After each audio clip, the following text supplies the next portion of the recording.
encore, résiste au fait d'accepter qu'il y ait des maladies environnementales. Et pourtant, il ne faut pas être grand clair pour se rendre compte qu'effectivement, nous faisons partie d'un écosystème et qu'il influe sur nous comme nous influons sur lui.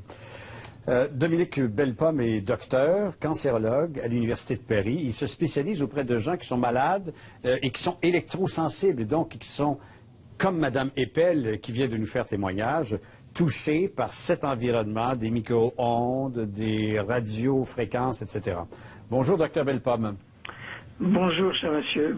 Dites-moi, est-ce que vous passez pour un marginal dans votre spécialité?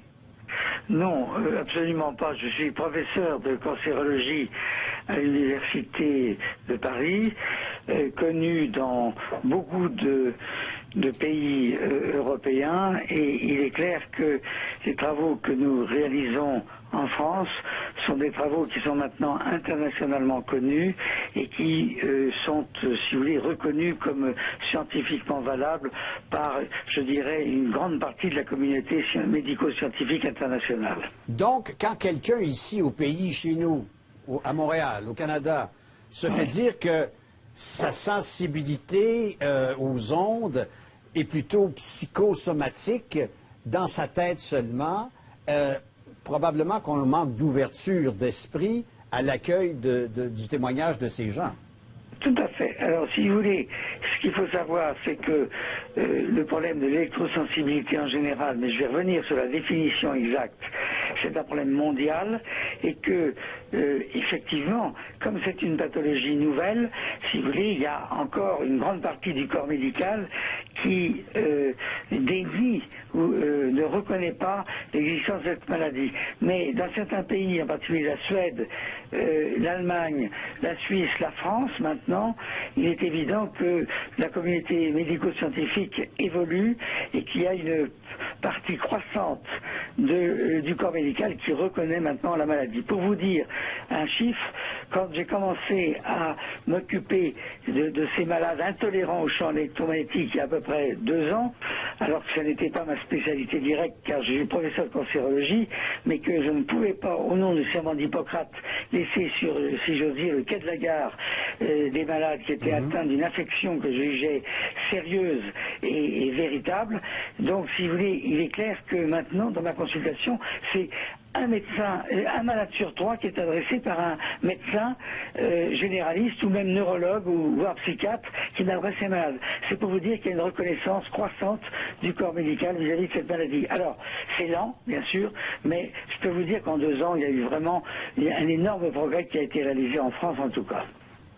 Donc, cette dame dont vous avez entendu le témoignage, c'est plausible, possible, voire même vrai ce qu'elle nous raconte au fait de dire lorsque je côtoie un appareil qui est un cellulaire, qui est un four micro-ondes, j'ai des influences sur moi, sur mon comportement, ma santé, des nausées, des étourdissements, etc. C'est possible. Ce qu'a décrit cette malade, c'est tout à fait ce que ressentent beaucoup de patients dans le monde actuellement, où il y a le développement donc des technologies des champs électromagnétiques. C'est évident, les symptômes qu'elle décrit sont absolument réels et ça n'est pas une maladie psychiatrique. Il est clair que, si vous voulez, ce sont de vrais malades qui ne sont pas des simulateurs et ça n'est pas une maladie psychologique ou psychiatrique, tout simplement parce que nous avons maintenant mis au point des tests biologiques qui nous permettent de voir que dans le sang de ces malades, il y a une augmentation d'un certain nombre de protéines particulières qui traduisent une souffrance du système nerveux et en particulier du cerveau, et que par ailleurs, en utilisant des techniques d'investigation au niveau du cerveau qu'on appelle un échodoppler cérébral pulsé, on est capable de mettre en évidence dans certaines zones du cerveau, chez ces malades qui se disent être électrosensibles, des zones où il y a un flux vasculaire, c'est-à-dire une diminution de la vascularisation au niveau du cerveau. Et on sait que lorsqu'il y a une diminution du sang, du flux sanguin qui arrive dans le cerveau, vous avez moins d'oxygène, et quand il y a moins d'oxygène, vous avez un risque de mauvais fonctionnement, voire de mort de certaines cellules du cerveau. Alors, quand, si vous voulez, ces cellules qui fonctionnent mal ou qui meurent ne sont pas des neurones, sont des cellules qui sont à côté des neurones, qu'on appelle des astrocytes, eh bien, à ce moment-là, c'est pas trop grave parce que avec le traitement, on est capable de faire récupérer ces cellules qui meurent. Mais lorsque ça concerne les neurones, c'est-à-dire les cellules nobles de notre cerveau, on sait que ces cellules-là ne sont pas capables de se diviser, et donc là, la mort est irréversible. Et à ce moment-là, on entre dans la maladie d'Alzheimer. Ce qu'il faut savoir, c'est que cette pathologie d'électrosensibilité, si on continue à être exposé aux champs électromagnétiques, on finira un jour ou l'autre, malheureusement, par entrer dans une maladie qui ressemble à une maladie d'Alzheimer, c'est-à-dire une espèce de démence, si vous voulez, mentale. C'est la raison pour laquelle il faut à tout prix chez ces malades-là, dont en particulier la femme qui a décrit ce qu'elle ressentait, d'une part, mettre le plus tôt possible un traitement en place, et par ailleurs, bien sûr, prendre des mesures de précaution pour se soustraire des champs électromagnétiques. Mais vous savez comme moi, docteur, que la façon dont notre système de consommation, notre capitalisme, notre univers est bâti, il faut créer ou trouver un lien causal entre la maladie comme telle et les effets que pourrait avoir sur nous notre environnement, de sorte que tout repose là-dessus. La médecine ne le reconnaît mal, l'assureur ne le reconnaît pas, etc., etc. Alors, on a un problème majeur. Cher monsieur, ça n'est pas tout à fait vrai, je vais vous dire pourquoi. D'une part, nous avons maintenant prouvé le lien causal, nous sommes en train de le publier, nous avons mis au point un test de stimulation électromagnétique où nous reproduisons la maladie chez les malades, si vous voulez, en les soumettant à des champs électromagnétiques. Donc maintenant, si vous voulez, le lien causal n'est pas prouvé parce que la plupart des études sont des études épidémiologiques qui par définition ne peuvent pas prouver un lien causal, car ce sont des études qui peuvent au plus montrer un lien associatif. Mais si vous prenez les malades et que, comme nous le faisons, et que nous les investiguons avec des tests biologiques, nous pouvons prouver le lien causal.